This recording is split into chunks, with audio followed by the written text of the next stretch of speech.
Unang quarter, slow start ang pinakita ng Ginebra at gumagara agad ang TNT sa kanilang hot shooting. Pero sa 6 minutes ng unang quarter, naka-recover naman ang Ginebra at tig-iisa hanggang 2 puntos na lang ang kailangan nilang habulin. Ikatlong quarter, nagkasunod-sunod din ang big shots ng TNT, lalo na si Ray ng Batak at syempre RHJ na consistent at halos wala ng pahinga.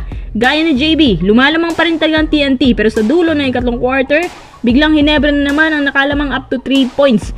Pinakamalaking lead yan na nakuha nila, lalo na napagalitan ni Coach Tim si RJ dahil nag-hesitate shot na turnover pa, kaya sobra-sobra naman ang pagbawi niya sa dulo ng third quarter na to.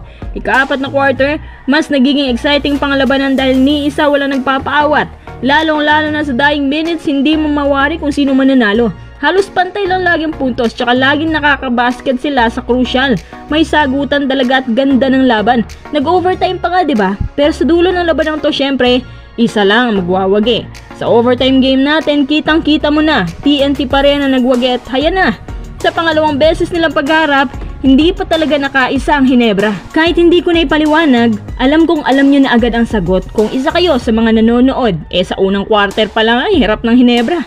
Napansin ko nung una, sinubukan ng Ginebra fast pace, pero dahil hindi effective, binalik nila sa slow pace at doon sila nakahabol. Tapos ang Ginebra, habang labis yung pag-ahabol nila, mas kinakain naman sila ng napakaraming turnovers.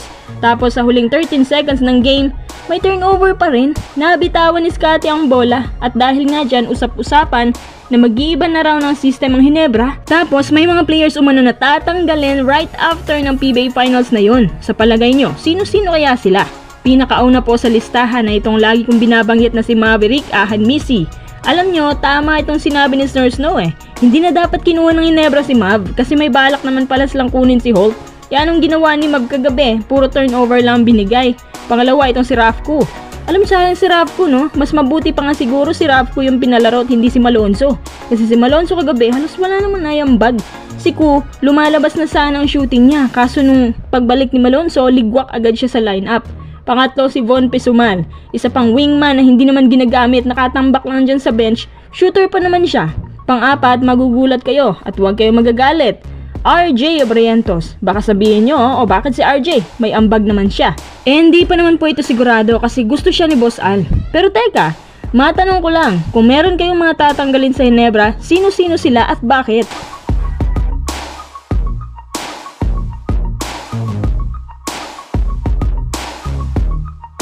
CJ Perez, dinudumog na ngayon ang halos 5 teams at lahat po sila may potensyal sa talent fee ni CJ. Tapos ang bagong update na ito, nung nakapag-decision daw ang SMB na pakawalan na si CJ, may ilan sa mga nasa coaching staff na nagdalawang isip na bitawan si CJ kasi sayang naman daw.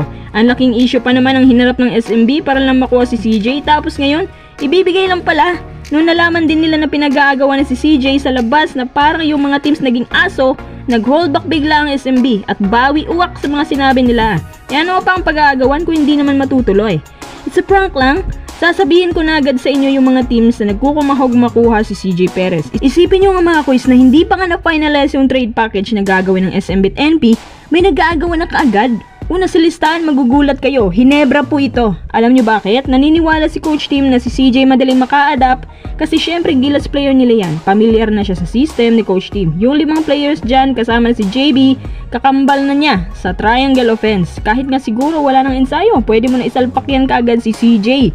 Si CJ may sariling ways to score. Kapag naipit ka, bigay mo agad kay CJ. Hindi ka talaga ilalaglag niyan. Versatile type, kahit pang one-on-one ang play. Para siyang si Chris Newsome lang din maglaro. Ang kaibaan lang, mas magaling si New magtawid ng bola. Pangalawang team ay TNT dahil yun sa pagkawala ni Mikey at ni Castro. Sa palagay ko, babagay din siya sa TNT kasi nga shooter. At halos lahat dyan sa TNT mga go-to-guy players. Pangatlong Magnolia, pero kung nakikiagaw din ng Ginebra, duda ako na ibigay ni boss ng Magnolia yan. Syempre, Ginebra pa nilang panalo. Pang-apat, ang Meralco pero medyo malabo to. Nagbabakas sakali lang naman sila. Pang-5, isang dependent team ang Converge. Nako, kaya rin namang bayaran ng Converge si CJ. Pero yun nga, na kay CJ Perez pa rin ang huling desisyon. Pipili siya sa mga contender team. It's either TNT yan or kapwa SMC lang din na Ginebra dahil kay Boss Al. Ano sa palagay nyo?